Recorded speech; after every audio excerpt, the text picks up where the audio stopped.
ये बात है सन 1971 की, जब भारत में युद्ध के बादल मंडराने लगे थे और इंडियन मिलिट्री फोर्स पूरी तरीके से हाई अलर्ट पर थी। और जब 3 दिसंबर 1971 की शाम को जब पाकिस्तानी एयरफोर्स ने इंडियन एयरफॉल ने स्ट्राइक लॉन्च की थी, भारत ने तुरंत इसके जवाब में 4 दिसंबर 1971 को पाकिस्तान के खिलाफ औपचारिक रूप से युद्ध का ऐलान कर दिया। और जब 1971 का युद्ध शुरू हुआ था, तब उस समय अरुण क्षेत्रपाल इंडियन आर्मी में एक नई सेकंड रेकुलेंट के तौर पर गए हुए थे। और अरुण क्षेत्रपाल एक ऐसी परिवार से बिलोंग करते थे जिनका इंडियन आर्मी में सर्विस देने का काफ़ी लंबा ट्रेडिशन था। और इसीलिए इसमें कोई ताज्जुब वाली बात नहीं है कि अरुण क्षेत्रपाल बचपन से ही इंडियन आर्मी को ही ज्वाइन करने का सपना देखा करते थे और देश के प्रति एक गहरी देशभक्ति की भावना उनके खून में थी। लेकिन 14 अक्टूबर 1950 को पुणे में जन्मे इस लड़के के बारे में कभी किसी ने नहीं सोचा होगा कि इतना बड़ा कारनामा करके दिखाएगा।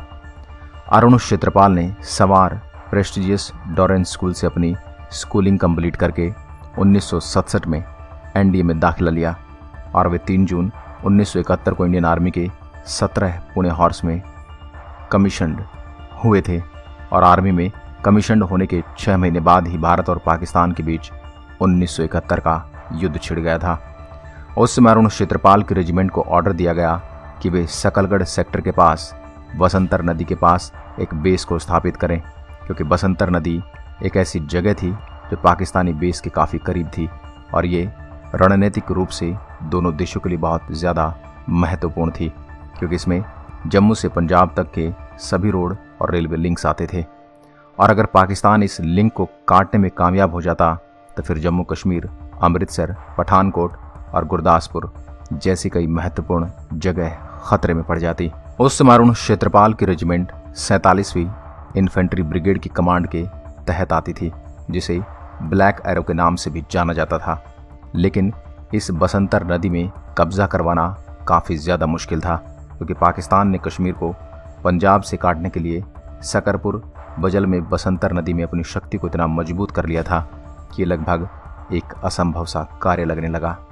लेकिन अखनूर के इलाके में लड़कर भारतीय सेना को आगे बढ़ना बहुत मुश्किल था और इसके लिए भारतीय सेना के पास केवल एक ही उपाय था कि वे बसंतर नदी को पार करके पाकिस्तान की सीमा में घुसकर सीधा शत्रु सेना पर हमला करें। 1971 की लड़ाई में बसंतर की जंग में पाकिस्तान के पास 5 बटालियन थी और हिंदुस्तान के पास केवल 3 बटालियन। और भी कई कारण थे जिसकी वजह से पाकिस्तान का पलड़ा काफ़ी ज़्यादा भारी था। लेकिन 3 टैंकों के साथ 17 पुणे हॉर्स के सेकंड लेफ्टिनेंट के अरुण क्षेत्रपाल को सामने से आ रहे 14 पाकिस्तानी टैंक्स के कतार को रोकने की जिम्मेदारी सौंपी गई।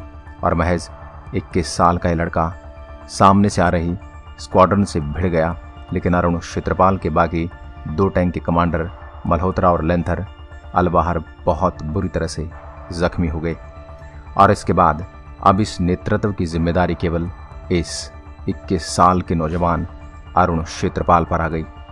और तब 21 साल के अरुण क्षेत्रपाल ने दुश्मन की शैल से हिट होने से पहले पाकिस्तान के 5 टैंकों को अकेले ही तबाह कर दिया था।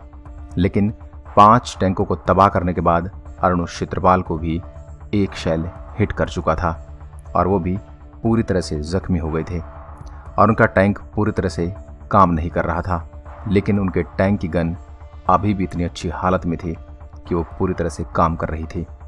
तब अरुण क्षेत्रपाल के कमांडर ने उन्हें निर्देश दिए कि वो वापस आ जाएं। लेकिन अरुण क्षेत्रपाल ने वापस आने से मना कर दिया और उन्होंने ऑफिसर से कहा कि सर, मैं टैंक को नहीं छोड़ूंगा, क्योंकि मेरे टैंक की गन अभी भी फायर कर रही है और जब तक ये काम करती रहेगी मैं फायर करता रहूँगा। और ये कहने के बाद उन्होंने ट्रांसमीटर को स्विच ऑफ कर दिया ताकि उन्हें टैंक को छोड़ने वाले ऑर्डर न मिले। और फिर इसके बाद शहीद होने से पहले उन्होंने पाकिस्तान के 2 और टैंक को बुरी तरीके से ध्वस्त कर दिया। जब पाकिस्तान ने देखा कि उनके 10 टैंक ख़त्म हो चुके हैं, तो न सिर्फ अरुण ने पाकिस्तानी सेना को आगे बढ़ने से रोका, बल्कि उनका मनोबल तो इतना गिर गया कि वो आगे बढ़ने से पहले दूसरी बटालियन की मांग करने लगे। अरुण क्षेत्रपाल की इस वीरता की वजह से इंडियन आर्मी बसंतर बैटल को जीतने में कामयाब रही, और जब तक पाकिस्तानी आर्मी कुछ समझ पाती तब तक इंडियन आर्मी उनकी टेरिटरी में घुस चुकी थी और उनको तबाह कर चुकी थी। और फिर उस समय पाकिस्तानी आर्मी के पास सरेंडर करने के अलावा कोई दूसरा रास्ता नहीं था। और फिर इस युद्ध के बाद 16 दिसंबर 1971 को अरुण क्षेत्रपाल को मरणोपरांत परमवीर चक्र से सम्मानित किया गया। और इस युद्ध में हमारे करीब 7 ऑफिसर, 4 जूनियर कमीशन ऑफिसर और 24 सिपाही शहीद हुए थे। और ये बात बिल्कुल सच है कि अरुण क्षेत्रपाल जैसे वीर बहादुर सिपाही रोज़ जन्म नहीं लेते, और हम बहुत किस्मत वाले हैं कि हम इस देश के निवासी हैं जहां इतने वीर बहादुर योद्धा ने जन्म लिया। और हम अरुण क्षेत्रपाल की इस बहादुरी को मन से सलाम करते हैं और हम उनके सर्वोच्च बलिदान के लिए सदा ऋणी रहेंगे। जय हिंद, जय भारत।